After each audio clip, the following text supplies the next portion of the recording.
Aku dikembalikan suamiku kepada kedua orang tuaku hanya gara-gara segelas minuman. Namaku Gendis, begini ceritanya. Berawal dari pertemuanku dengan seorang pria bernama Bayu. Kami berkenalan di sebuah pasar malam dan tak lama berselang kami pun memutuskan untuk berpacaran lalu menikah. Setelah menikah aku lantas diboyong suamiku untuk tinggal di rumah orang tuanya. Sejak awal menikah, aku selalu mendapatkan perlakuan kasar dari suamiku. Belum lagi di rumah mertuaku semua pekerjaan rumah, seringkali aku hendal sendirian. Sebenarnya di rumah itu, ada dua adik iparku perempuan. Namun sejak kehadiranku mereka lebih manja dan bergantung padaku. Hingga akhirnya selama 2 tahun menikah aku telah 3 kali kembali ke rumah orang tuaku, namun lagi-lagi suami dan mertuaku datang menjemputku. Mereka berjanji akan memperlakukanku dengan lebih baik, bukannya membelaku. Bahkan kedua orang tuaku malah memarahiku karena dianggap manja dan tidak patuh pada suami. Akhirnya setelah beberapa kali kabur dan kembali lagi, seorang tetangga mertuaku yang merasa kasihan padaku memberiku sebuah saran. Dia mengajariku sebuah cara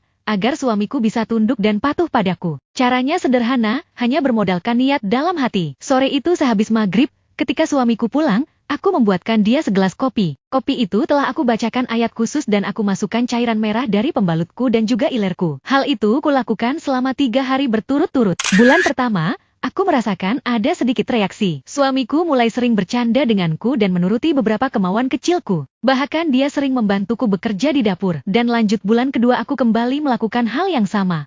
Namun anehnya, sifat cuek suami dan mertuaku kembali kumat. Bahkan aku merasa dijadikan pembantu gratis di rumah itu. Tak putus asa, di bulan ketiga aku kembali rutin melakukannya.